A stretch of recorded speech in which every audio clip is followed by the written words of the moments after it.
그래서 교훈에 보면은 권세 가진 자에게 복종해야 된다. 순종보다도 복종하라는 거예요. 복종은 이유가 없다는 거예요. 그래서 복종하고, 그 다음에 이웃 사람을 사랑하고, 종말의 때인 줄을 알아서 방탕하지 말고 살라는 말씀이 바로 주제입니다. 그리고 이 세 가지 완성이 성도의 삶인데, 이것을 곧 이루려고 그러면 어떻게 해야 되느냐? 바로 이웃을 내 몸같이 사랑하면 이것은 반드시 이루어지는 것이다. 그런 말씀이죠. 그래서 우리가 오늘 1절에서 7절까지 보시겠어요. 모든 권세는 하나님 주신 것입니다. 그러므로 우리는 다 어떻게 해야 된다? 복종해야 된다. 할렐루야. 그렇기 때문에 왜 복종해야 되느냐? 우리가 1절에서부터 보시겠습니다. 자, 각 사람은 누구나, 이런 뜻이에요. 위에 있는 권세에게 복종하라. 예, 복종하라는 말이요. 대부분 다 순종이 나오는데 하나님 앞에는 무조건 복종하라 그러는 거예요. 그 다음에 두 번째로는 누구한테 복종하라 그러냐? 바로 남편에게 복종하라 그래요. 세 번째는 누구에게 복종하라 그러냐? 권세 잡은 그 사람에게 복종해야 된다는 거죠. 내가 저 사람 마음에 안 찍었어. 그래도 그 사람이 대통령이 됐으면 하나님이 세운 거기 때문에 거기에 복종해야 된다. 그런 말이에요. 우리가 복종하는 것은 뭐냐? 바로 그 사람이 무엇을 가지고 이 나라를 다스려요? 헌법을 가지고 다스리는 거예요. 그 헌법을 적용하는데 비록 우리가 마음에 안 들어도 그래도 따라가야 된다는 거죠. 그런데 지금 대한민국은 좀 그렇지가 않은 것 같아요. 믿는 사람도 그렇고 안 믿는 사람도 그렇고. 그래서 오늘 성경에 보면 누구나 위에 있는 권세들에게 복종하라. 그래서 남편에게 복종하라. 남편에게 순종하는데 이유가 없다 이거예요. 왜 이유가 없느냐? 남편에게 복종하지 않으면 그 집의 가정이 무너지기 때문에. 그래서 복종하라. 그 다음에 교회에서 하나님의 말씀에 복종하라. 이유가 없죠. 사회생활 할 때 가장 중요한 게 뭐냐면 위정자의 리더십에 복종해야 된다는 거죠. 거기에 반하게 되면 결국은 그 위정자의 권세가 하나님 주신 권세이기 때문에 거기에 대한 심판을 내가 받게 되는 것이다 라는 것입니다. 그래서 복종하라. 권세는 하나님으로부터 나지 않음이 없나니 모든 권세는 다 하나님께서 정하신 바라. 이 말씀 이해가 되시죠? 이 말씀 무슨 말씀이냐면 모든 권세는 가로해 놨잖아요. 하나님께로부터 온 것이다. 이미 있는 권세. 그러니까 내가 태어나기 전에 벌써 왕이 있었단 말이죠. 그런 권세를 이미 있는 권세라 그래요. 이미 있는 권세 왕들도 바로 하나님께서 세운 것이다. 그렇기 때문에 복종해야 된다. 그러므로 권세를 거스리는 자, 거역하는 자를 말해요. 그래서 거스리는 자, 거역하는 자는 하나님의 명령을 거역하는 것이다.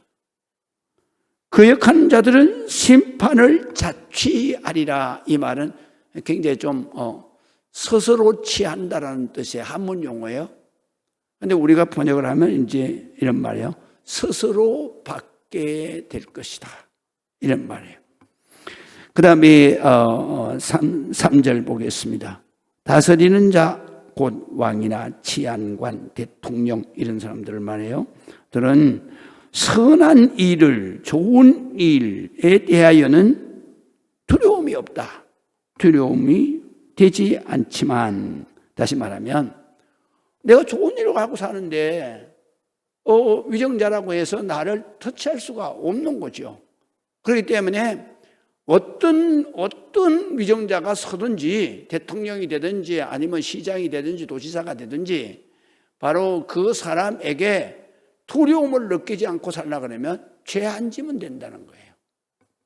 그러니까 죄 안 지면 되고 그 다음에 나쁜 일을 하지 않으면 된다 이 말이죠. 그래서 선한 일에 대하여서 그래서 좋은 일만 하라 이거예요. 그러면은 절대로 두려워하지 않을 두려움이 없을 것이다. 그러나 이 세워진 사람들은 대부분 다 어떤 사람들 때문에 세워졌느냐? 악한 일을 하는 사람들, 죄인들, 불법하는 사람들을 위해서 세우는 것이다. 그렇기 때문에 악한 일에 대하여 이 사람들이 세워진 것이니 나쁜 일을 하는 사람에게만 두려움이 되나니 내가 권세를 두려워하지 아니하려느냐? 권세를 가진 사람을 두려워하지 않으려거든 이 말이에요. 선한 좋은 일을 하고 살으라. 그리하면 그 사람들이 두려움의 대상이 되는 게 아니라 그 사람이 너에게 칭찬할 것이다. 그리고 너를 높일 것이다. 이런 말씀이죠. 그래서 예수님도 밑에 보게 되면 예수님 보세요. 예수님은 당시 로마 총독이던 빌라도에게 끌려가서 재판을 받습니다. 예수님이 받는 재판은 사실은 불법 재판이죠. 왜냐하면 죄 없는 사람을 끌어다가 인민 재판을 하는 거예요. 그러니까 불법 재판이죠. 죄 없는 사람을 사형에 넘겨주는 재판이었으니까 그것은 악한 것이었습니다. 그럼에도 빌라도에게 바로 복종하는 거예요. 그래서 예수님이 뭐라고 했냐면 예수님이 만약에 자기의 권리를 끝까지 주장하고 빌라도 예수님은 하나님이시니까 네가 뭔데 나를 갖다 죽여. 그리고 자기의 권한을 사용하지 않은 거예요. 왜 사용하지 않느냐? 이 빌라도에게 권세를 준 것도 하나님이시니까. 그러니까 예수님은 빌라도쯤이야 아무것도 아니죠. 이게 어디서 나를 그러면서 얼마든지 빌라도를 그 자리에서 죽여버릴 수도 있어요. 그런데 안 하시는 이유가 바로 이 사람 세운 것도 하나님이 세웠기 때문에. 그래서 예수님이 그 끝까지 자기 권리를 주장하고 또 빌라도의 권위를 인정하지 않았다고 하면 재판을 거부할 수도 있었고 힘을 다해서 저항할 수도 있었습니다. 그런데 이 마태복음에 보니까 예수님께서 빌라도에게 끌려가서 빌라도가 예수님을 향해서 네가 하나님의 아들이냐? 물었어요. 아무 대답 안 하시는 거예요. 왜냐하면 세상 권세지만 그 사람에게 바로 하나님이 그러니까 저항하지 않는다는 거예요. 그러면서 그것을 인정하는 거예요. 그래서 내가 유대인이냐? 그래도 대답을 안 하시는 거예요. 그러니까 그리고 다른 질문을 했어요. 대답을 전혀 안 하시는 거예요. 예수님이 가만히 계시니까 이 빌라도가 좀 이상한 거예요. 그러면서 겁도 나는 거예요. 그러면서 이제 예수님한테 이런 말을 합니다. 너는 총독 자리 이거 우습게 여기는데 총독 자리에 있는 내가 너를 석방할 수도 있어. 너를 죽일 수도 있어. 그런 거를 내가 왜 모르느냐? 그랬어. 그랬더니 이 말은 무슨 말이냐면 예수님한테 대답을 안 하니까 그러니까 네가 나를 우습게 보는구나. 너 죽일 수도 있고 너 살릴 수도 있어. 그러니까 네가 나한테 잘못했다 그러면 내가 살려줄 수 있어. 이런 얘기거든요. 그때 예수님이 아주 기가 막힌 말씀을 하셨어요. 이게 예수님의 말씀이에요. 무슨 얘기냐면 이렇게 말씀하세요. 위에 하나님이 너에게 그 권한을 주지 않았더라면 나를 해야 할 권세가 없다 이거예요. 죽일 수 없다 이거예요. 그 말을 우리가 요새 말로 번역한 현대 성경에 이렇게 말했어요. 빌라도야, 내가 하나님으로부터 권한을 받지 않았더라면 나를 이렇게 다룰 수 없었을 것이다. 이렇게 말하는 거예요. 예수님은 결코 지금 불법 재판을 하는 자리에 있지만 세상 권세를 가지고 하나님의 아들을 심판하는 빌라도의 권세가 하나님께로부터 왔다는 것을 인정하시는 거예요. 세상 권세라고 하는 것은 하나님께서 인간들의 복된 삶을 위해 다스리는 자로 대통령이나 선출직 또는 임명직 공무원을 간원이라고 그래요. 그래서 간원을 선택하고 또 뿐만 아니라 그들에게 위임해 주는 직권, 이게 뭐냐면 권세예요. 권세. 죽일 수도 있고 살릴 수도 있고 풀어줄 수도 있고. 그래서 대통령이 되면은요, 어떤 죄를 졌든지 간에 대통령이 되면 사면이라는 얘기는 그 죄를 지워버리는 거예요. 그게 사면이에요. 사면이 대통령의 권한, 대단한 권한이죠. 그 사람이 사형받아도 그래도 사면 그러면 그 자리에서 석방돼버려요. 그리고 호적에 절대로 안 올라가요. 빨간 줄 없어요. 싹 지워버려요. 이게 사면이에요. 이 권한을 누가 줬어요? 하나님이 주신 거죠. 또 권한이 있어요? 복권이에요. 복권. 우리가 이게 보면은 사면만 시킨 데가 있고 복권까지 시킨 데가 있어요. 복권까지 시킨 거는 옛날에 바로 처벌받기 전에 그 자리로 복귀시키는 거예요. 엄청난 거죠, 이게. 이런 권세를 누가 줬느냐? 하나님이 주셨다는 거예요. 할렐루야. 그래서 대통령이 되고 나서 사형수도 다 사면하는 그런 역사가 다 있어요. 특별히 정치범들은 다 사면되죠. 그러니까 이런 것들을 권세라 그래요.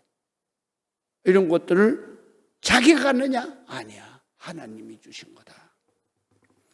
그렇기 때문에 이 권은 하나님이 주신 것입니다. 그렇기 때문에 이런 권세를 가진 간원들이 하나님께 위임받은 직분을 수행하는 그 권위에 국민들은 순종하라 하신 것입니다.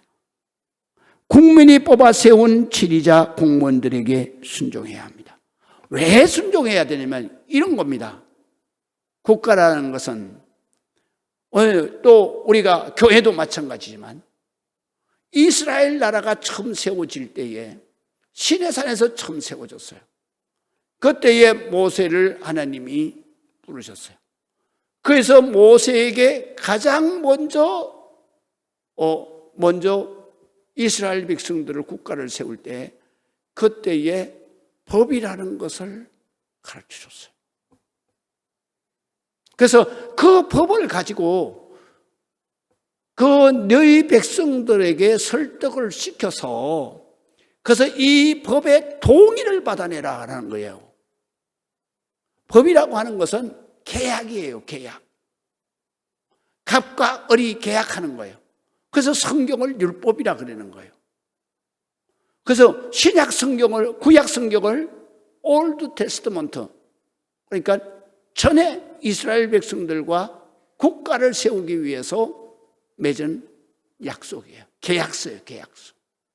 그래서 그거를 우리가 번역할 때 말로 했기 때문에 말씀 언자를 써서 언약이라고 해요. 말로 한 계약이다. 그래서 요새 우리가 계약도요, 말로 한 것이 계약이 성립이 돼요. 내가 부동산 그것 때문에 내가 말로 계약한 게 성립이 돼가지고요, 내가 얼마나 많이 피해를 받냐, 한 몇 억 피해를 봤어요. 앉아가지고 말로 했어. 그리고 가계약금이라고 걸어줬어. 그리고 나는 생각하기에 무슨 생각을 했냐면은 본계약서를 쓸 때에 내가 이런 조항을 넣어야 되겠다. 그랬는데 그 가계약한 것이 마음에 안 들었어요. 그래가지고 내가 얼마를 본계약할 때 내가 뜯어 고쳐서 해야 되겠다. 그러고 있었는데 이 사람 내용점을 딱 날려온 거예요. 이 계약서, 가계약을 빨리 준행하라는 거죠. 그래서 내가 본계약에 내가 이런 조항을 빼야 되겠다 그랬더니 무슨 소리야? 그것 때문에 법원에까지 갔어요. 안 돼요. 가계약 말로 한 거 그대로 다 해야 돼요. 그래서 이 가계약도 효력을 발생하는 것이 어디에 있느냐? 바로 이 성경에 있어요. 말로 한 언약이다 말이에요. 하나님이 말로 한 언약이야. 그것도 계약이야. 참 성경에 보면 정말로 우리가 이 세상 살아가는데 모든 것이 다 성경에 다 있다니까요. 그래서 언약이라 그래요. 언약을 어떻게 했느냐 하면 하나님께서 이스라엘 백성들을 시내 광야에다 모아놓고 그리고 모세를 통해서 시내산에 올라와서 40주야를 금식하면서 하나님 앞에 교육을 받는 거예요. 첫 번째 교육을 받은 게 뭐냐면 구약성경이에요. 모세 오경을 교육받았어요. 그 모세 오경을 교육받았을 때에 그때의 그 법조항 전부 다를 바로 하나님이 가르치시면서 그러면서 거기에서 핵심적인 거 바로 십계명이에요. 계약조항의 핵심적인 게. 그 십계명은 특약이죠. 특약. 우리 계약서로 말할 것 같으면 요약한 특약이에요. 그거를 돌판에다 새긴 거예요. 그리고 이것을 가지고 내려가서 누구한테 동의를 받아야 되느냐? 이스라엘 백성에게 동의를 받아야 되는 거예요. 그래서 모세가 이것을 가지고 가서 이스라엘 백성에게 동의를 받으려 그러니까 이스라엘 백성들이 40주야를 시내산 아주 높아요. 1300고지인가 그래요. 거기에 올라가 가지고 40일 동안 안 내려오니까 그러니까 아론을 들볶아 가지고 금송아지를 만들어 놨잖아요. 그때 하나님이 격분하셔가지고 모세가 그 돌판을 금송아지에게 집어던지는 순간에 금송아지가 다 부서지면서 그 부서진 것을 다 갈아가지고 이 제2의 싹을 네 백성에게 먹여라. 나는 그래서 음식점에 갔더니 금가루, 금종이를 갖다가 딱 회 위에다 올려놓고 그걸 먹더라고. 이게 금속물인데 이걸 왜 먹냐 그랬는데 성경에 보니까 거기서 이미 하나님이 금은 우리가 먹어도 관계가 없다는 얘기예요. 그래가지고 물에 타서 다 먹였더라고. 자, 성경에 보니까 별게 다 있어요. 그랬는데 그리고 다시 하나님이 불렀어요. 그래가지고 다시 올라갔어요. 그래가지고 거기에서 또 십계명 돌판을 다시 만들어가지고 거기 내려왔어요. 그리고 이스라엘 백성들에게 바로 말로 묻는 거예요. 어떻게 묻냐면 하나님이 너희의 하나님 왕이 되고 너희는 하나님의 백성이 될 것을 동의하냐. 그게 십계명, 그게 바로 이 구약성경의 핵심이에요. 하나님이 너의 아버지인 것을 동의하냐. 그리고 그렇게 동의하게 되면 하나님 앞에 이렇게 살아야 된다. 그래서 1계명에서 4계명까지는 바로 하나님 앞에 내가 선하게 사는 길을 가르쳐줘. 계약해. 그 다음에 5계명에서부터 10계명까지는 너희가 세상을 살 때에 너희 인간들에게 지켜야 할 계약이야. 그래서 그거에 바로 계약하냐 동의를 받았어. 그리고 이것을 왜 언약이라고 그러냐? 이스라엘 백성이 사인 안 했어요. 그래서 이건 언약이야. 이제 이해가 되시죠? 그래서 언약이야. 말로 한 계약이다. 그 계약서대로 우리가 살아가는 거예요. 그러다가 그 다음에 하나님께서 이스라엘 백성만 구원하는 게 아니다. 그래서 모든 인간을 다 하나님의 자녀로 돌아오게 해야 되겠다. 그래서 하나님이 예수님이 오시기 몇백 년 전에 벌써 내가 인간의 옷을 입고 이 땅에 오실 것이다. 그리고 인간이 지은 모든 죄값은 인간이 갚을 수 없으니 또 양으로 대신 갚았는데 양으로 속죄제를 드릴 수 없으니 그러니 우리 하나님이 입으신 몸을 가지고 우리의 죄를 해결해야 되겠다. 그것이 2000년 전에 그렇게 되었는데 지금은 우리에게 무슨 효력이 있겠냐? 아니요, 효력이 있죠. 왜냐하면 갑은 항상 살아있는 거예요. 할렐루야. 갑이 죽으면 공소 끝나는 거예요. 계약이 다 끝나는 거예요. 갑이나 을이 죽으면 계약이 끝나는 거예요. 그러나 갑은 항상 살아있는 거예요. 2000년 전에도 갑이 하나님이고 지금도 갑이 하나님이에요. 그러니까 2000년 전에 돌아가신 예수님이 바로 지금도 살아계셔서 나와 계약자가 되는 거죠. 그렇기 때문에 그러면 을만 죽은 거예요. 을이 죽었어. 을이 죽었는데 이 계약이 파기되느냐? 아니요. 을은 이 계약서대로 살아서 이 계약이 완성되어서 천국에 부활성천을 해버린 거예요. 이 계약의 조건이 뭐냐면 바로 부활성천하는 게 조건이거든. 그러면 이제 우리 아들도 살아계신 하나님 앞에 와서 계약에 바로 아멘 하고 동의를 하면 그러면 계약이 성립되는 거예요. 그런데 계약이 파기될 수 있어. 그건 왜냐하면 을이 바로 이 계약서대로 살지 않을 때는 부활 영생을 못하는 거예요. 그렇기 때문에 파기가 되는 거예요. 이제 이해가 되세요? 그렇기 때문에 우리가 전도해서 이 사람이 세례를 받았다. 그랬을 때에는 세례에 바로 거기에서 이 시인을 해야 되잖아요. 사인을 해야 되잖아요. 그게 뭐냐면 그 질문이 세례 문답이 뭐예요? 너는 하나님이 너의 아버지인 줄을 믿느냐? 아멘. 사인하는 거예요. 그다음에 하나님이 말씀하신 성경을 내가 하나님의 말씀으로 믿고 그대로 순종하기를 하기를 원하느냐? 아멘. 조건이 성립돼 버린 거예요. 이제 이해가 되시죠? 그럴 때 세례를 주는 것은 세례는 뭐냐면 바로 하나님과 내가 계약을 완성했다는 거예요.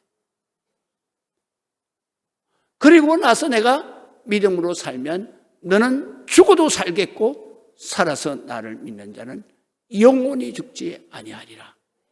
바로 성립되는 거예요. 모든 것이. 그렇기 때문에 모든 것이 다 언약, 계약으로 이루어지는 것이다. 국가도 마찬가지예요. 국가도 이 국가를 세웠을 때에 그때 그 헌법을 국민이 다 동의를 해줘야 돼. 그래서 다 동의를 해서 헌법을 좀 세워놨어요. 모든 것이 헌법 계약서대로 가는 거예요. 그런데 만약에 헌법을 고쳐야 되겠다 그랬을 때는 이 전 국민 투표를 해서 헌법 조항에 고칠 때는 전 국민이 투표를 해서 과반수를 얻어내야 되는 거예요. 그래서 헌법은 함부로 고칠 수가 없는 거죠. 그러면 어떻게 해요? 규칙이나 조례는 고치는 거예요. 헌법은 굵은 종목만 딱 해놓은 거고, 그 다음에 거기에 따라서 시행세칙이나 또는 규칙이나 모든 것들은 세부사항은 국민이 뽑아서 세운 대표가 국회의원인데, 그 사람들이 하는 일은 뭐냐면 나라를 다스리는 일을 하는 게 아니라 바로 이 법을 집행하고 세우는 일을 감당하는 거예요. 그건 왜냐하면 국민이 우리가 대표로 뽑아준 거예요.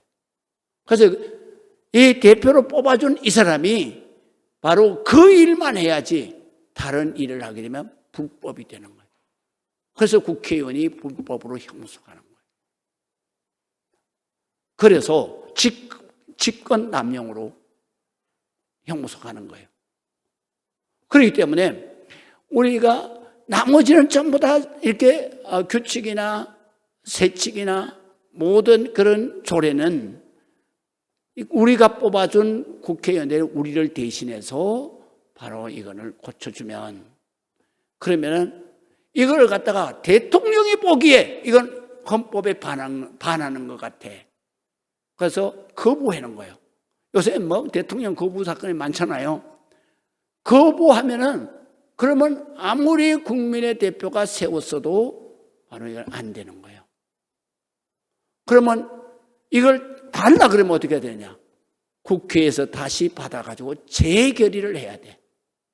재결의를 하려고 그러면 다시 2분의 1을 얻어야 되니까 이거는 안 되는 거예요. 그래서 폐기가 돼버려요. 이제 이해가 되시죠? 그 모든 것이 계약이야.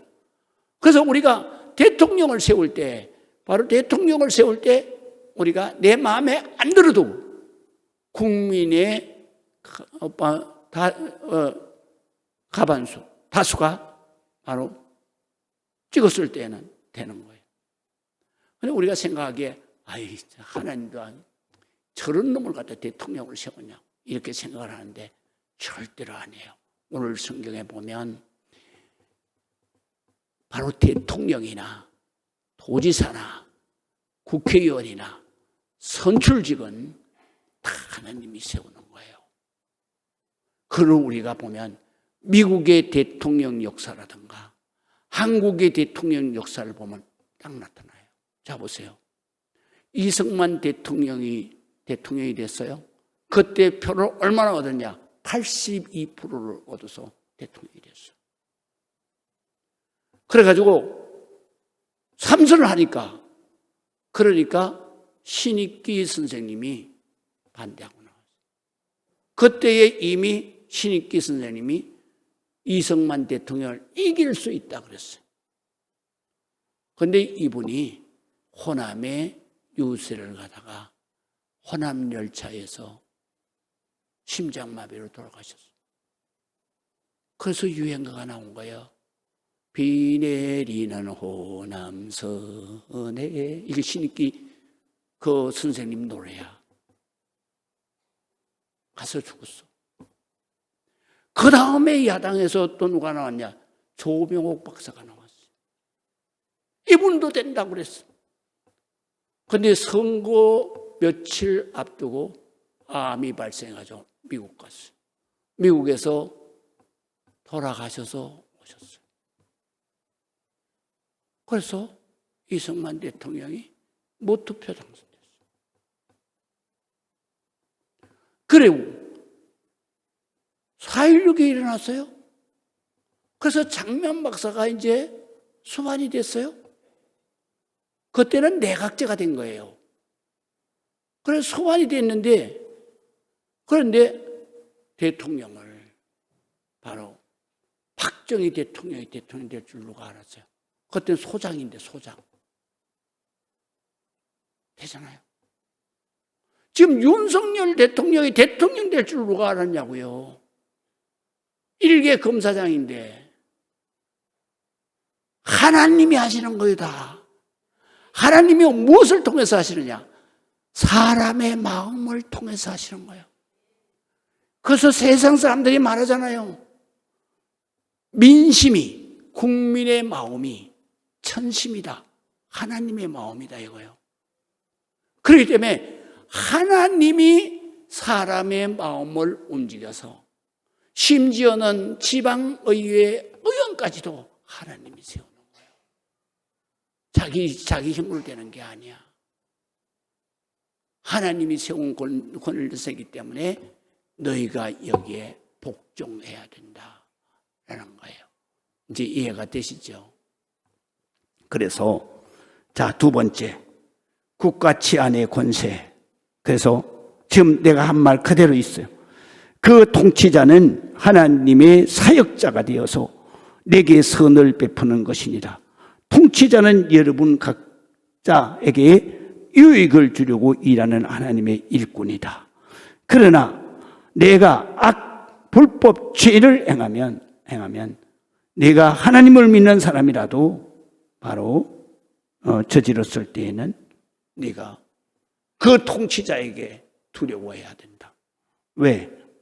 그가 공연히 칼을 차고 있는 것이 아니라 칼을 가지지 아니하였습니다. 칼을 차고 있는 게 아니라 곧 하나님의 사역자 일꾼이기 때문에 악한 불법 죄를 행하는 자에게 하나님의 진노하심을 따라서 보응, 집행이라는 뜻이에요. 집행한다 이게 법대로. 그렇기 때문에 네가 두려워해야 된다. 어떨 때 두려워해야 되느냐? 네가 죄를 졌을 때, 네가 불법을 저질렀을 때는 반드시 처단을 받는 거다. 그렇기 때문에 두려워해야 된다. 그래서 너희가 어떤 통치자가 되든지 너희는 악한 일을 하면 안 된다는 거죠. 그럼 어떻게 해야 돼요? 너희는 선한 일, 좋은 일을 해야 된다. 좋은 일을 할 때 그때에 어떻게 되느냐? 좋은 일을 할 때 그때에 바로 내가 두려워할 이유가 없다. 그래서 이 하나님의 그 통치자의 집행, 하나님의 진노 때문에 내가 죄를 짓는 것이 안 짓는 게 아니라 바로 네가 양심에 따라서 내가 저렇게 벌 받아 이것 때문에 내가 죄를 짓고 죄를 안 짓는 게 아니라 우리 하나님의 백성은 하나님께서 우리 마음속에 먼저 주신 은혜가 있어요. 그게 뭐냐? 양심이라는 거예요. 양심의 가책을 받으면 네가 회개를 해야 돼. 그렇기 때문에 양심의 가책을 받지 않도록 위정자가 누가 되든지 양심의 가책을 받지 않는 가운데서 내가 살면 반드시 칭찬을 받게 될 것이다. 할렐루야. 칭찬을 받게 될 것이다. 그래서 양심을 따라서 내가 살면 그러면 반드시 좋은 일을 하게 되고 좋은 일을 하게 되면 반드시 칭찬을 받게 될 것이다. 할렐루야. 성경엔 참 기가 막힌 말씀이 많죠. 뿐만 아니라 디모데전서 2장 1절에서 2절에도 바로 내가 이 사람을 이 대통령을 정 마음에 안 들어서 안 찍었어. 근데 그 사람이 됐어. 그래서 너는 어떻게 해야 돼? 저항해야 돼? 아니죠. 위에서 기도하라는 거죠. 그래서 우리 믿는 성도는 대통령이 누가 되든지 도지사가 누가 되든지 또 시장이 누가 되든지 국회의원이 누가 되든지 항상 새벽마다 그 위정자들을 위해서 기도해 줘야 되는 거예요. 그리고 그 위정자들이 하는 모든 일이 하나님이 맡겨주신 일이기 때문에 거기에 복종해야 된다. 그런 말이죠. 그래서 디모데전서 2장 한번 보세요. 그러므로 내가 첫째로 권하노니 여러분 모든 사람을 위하여서 간구, 기도, 도고는 뭐냐면 역시 기도를 말해요. 여러분 작정하고 기도하는 걸 도고라 그래요. 그 다음에 감사를 하되 나라와 민족을 위해서, 나라와 민족을 위한 중보기도, 이거를 해야 된다. 왜? 임금들과 높은 지위에 있는 모든 사람을 위하여 하라.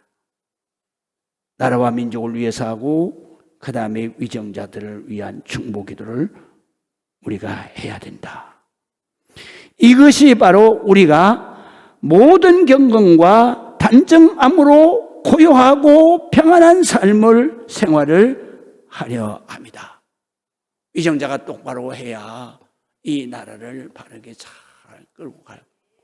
내가 위험에 처해 있을 때 그때 나를 지켜줄 수 있고 내가 편안한 삶을 살게 하는 하나님께서 그 사람을 세운 것이다 라는 거예요. 그렇기 때문에 우리는 새벽마다 나라와 민족을 위해서 기도해야 되고 그 다음에 위정자들을 위해서 기도해야 된다. 할렐루야.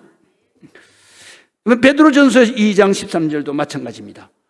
인간의 모든 제도, 법을 주를 위해서 순종해라. 혹 위에 있는 왕이나 혹은 그가 악행을 하는 자를 징벌하고 선행하는 자를 보상하기 위하여 그의 보낸 총독에게 하라. 보낸 자에게 하라. 그런 말이에요. 그래서 우리가 정말 이 세상 권세 잡은 자들에게 우리는 항상 기도해야 되고 그 다음에 거기에 복종해야 된다. 그래서 우리가 항상 이를 위해서 기도해야 됩니다. 그 다음에 또 있어요. 마지막으로 세금이에요. 세금. 그러니까 국민이 위정자에게 복종하는 것도 국민의 의무예요. 또 하나의 의무는 뭐냐면 물질적인 거예요. 바로 세금 내는 것도 의무다. 이것도 성경에 기록해놨어요. 그러니까 어떻게 하냐면 자 6절에서 7절 보세요. 너희가 조세를 바치는 것도 이로 말미암음이다. 이로 말미암는 얘기는 5절에 있는 말씀이에요. 5절에 있는 말씀 우리가 한번 보면은 너희가 진노 때문에 복종하는 것이 아니라 양심을 따라서 복종해야 된다. 이렇게 말씀을 하시죠. 그렇기 때문에 이런 이로 말미암아 이런 이유로 양심에 따라 살아야 하기 때문에 조세 바치는 것도 너희가 순종을 해야 된다. 이런 말이에요. 그럼 조세는 뭘까? 우리가 보통 세금이라 그러는데 성경에 보면 조세, 관세 구분해 놨어요. 우리가 조세가 가장 중요한 세금이에요. 모든 국민은 조세를 받죠. 그럼 조세가 뭐냐? 지금으로 말 같으면 주민세예요. 주민세. 여러분 주민세 있죠? 나오잖아요. 얼마 나오는지 모르겠어요. 하여간 주민세. 그걸 조세라고 그래요. 전에 성경에는 주민세를 뭐라고 번역을 했냐면은 이렇게 번역했어요. 인두세라고. 인두세라 그러면 여러분 이해되시나요? 한문 공부를 하신 분들은 이해가 돼요. 사람 인자에 머리 두자예요. 그래서 사람 머리 하나에 붙은 세금을 인두세라 그러는 거예요. 그게 조세를 말하는 거예요. 조세가 바로 인두세, 주민세. 그 주민세를 너희가 반드시 내야 된다 이거예요. 교회도 주민세가 있어요. 그 주민세가 뭐겠어요? 바로 주민세가 총회 주일헌금을 우리가 하잖아요. 그게 바로 교인세예요. 교인세. 그래서 최소 단위를 10,000원으로 정했어요. 1년에 총회에서. 그래서 그 이상을 해야 된다라는 거죠. 그래서 여기 보면 이렇게 기록되어 있어요. 너희가 조세 바치는 것도 이로 말미암았다. 양심에 따라서 내가 순종해라. 그들이 하나님의 일꾼이 되어 바로 이 일에 항상 힘쓰느니라. 이걸 감독하는 것에 항상 힘쓰고 있다. 이런 말이에요. 모든 자에게 줄 것을 주되 조세를 받을 자에게는 조세를 주고 바치고 관세 또 나오잖아요. 관세는 뭐냐면 관세는 그러니까 국세, 세금을 말해요. 국세, 그 다음에 지방세 이런 것들을 관세라 그러는 거예요. 그래서 관세를 받을 자에게는 관세를 주라. 다시 말하면 바로 국가에 국세 바칠 사람에게는 국세를 바치고 지방정부에 관세를 바칠 때는 지방정부에 지방세를 바쳐야 된다. 이런 말이죠. 그래서 세금을 내고 바치고 두려워할 자를 이거를 이렇게 통치하는 그 위정자들을 내가 두려워해야 된다. 그런 말이에요. 그래서 두려워하며 또 그들을 하나님이 세우셨으니까 존경해야 된다. 저도 좀 이 말씀 때문에 가끔 죄를 막 져요. 죄를 지는데 정말 저 사람은 진짜 좀 뭐 되면 안 되는데 그런데 그런 사람이 됐어요. 그랬을 때 그 사람을 위해서 기도하려고 그러면 하나님 뭐 이런 사람을 뽑아놓고 뭐 기도하라 그래요. 이러다가도 금방 아이고 주여 제가 잘못했습니다. 아니면 하나님이 내 생각만 하는 게 아니잖아요. 전부를 다 생각하는 거예요. 그렇기 때문에 하나님이 세우셨는데 내가 괜히 불평을 했구나. 그래서 제가 회개할 때가 참 많습니다. 그래서 오늘 성경에 보면 이 성경을 가지고 제가 동탄 목사님들한테도 항상 제가 말씀을 해요.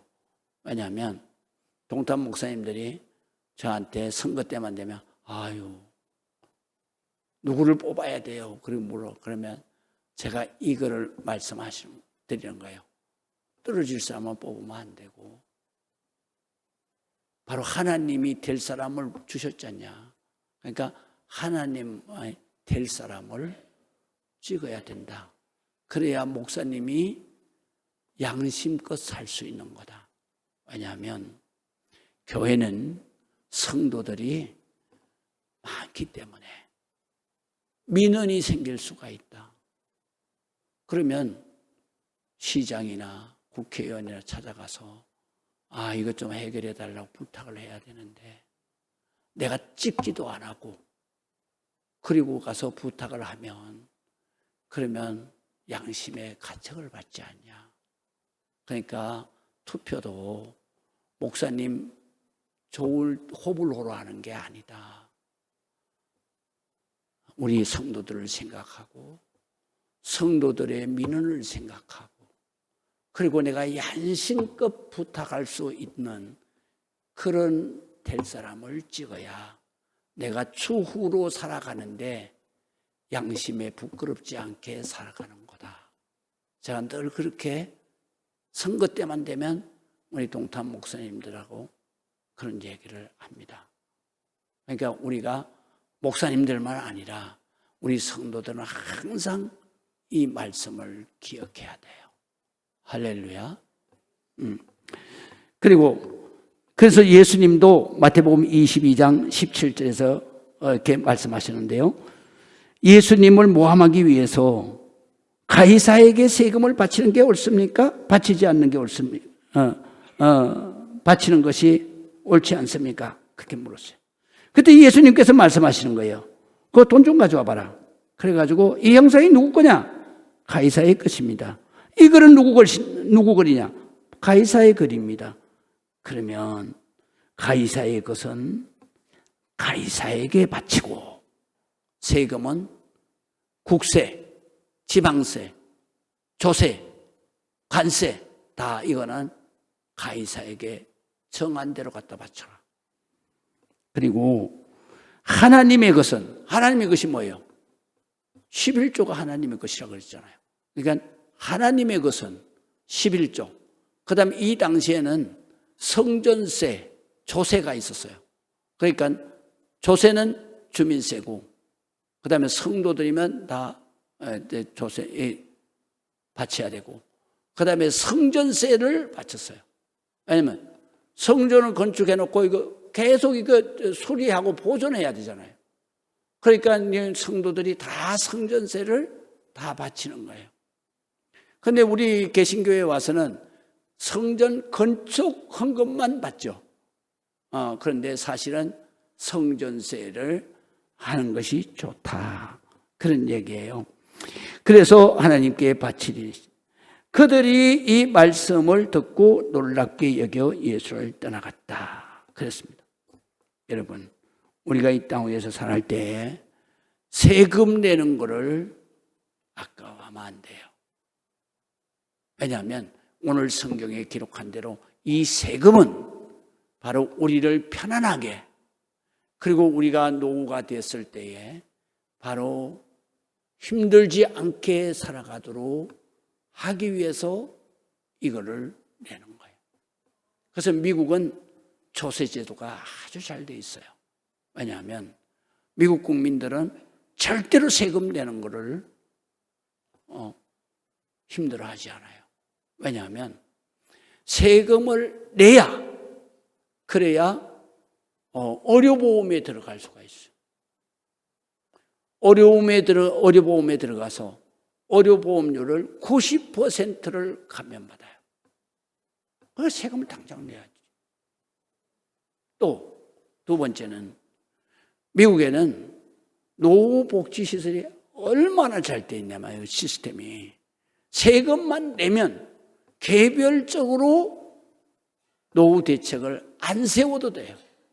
어떤 주에는 1년에 부부가 2번씩 해외여행을 자기가 원하는 대로 갈, 그것도 나라에서 다 나오는 거예요.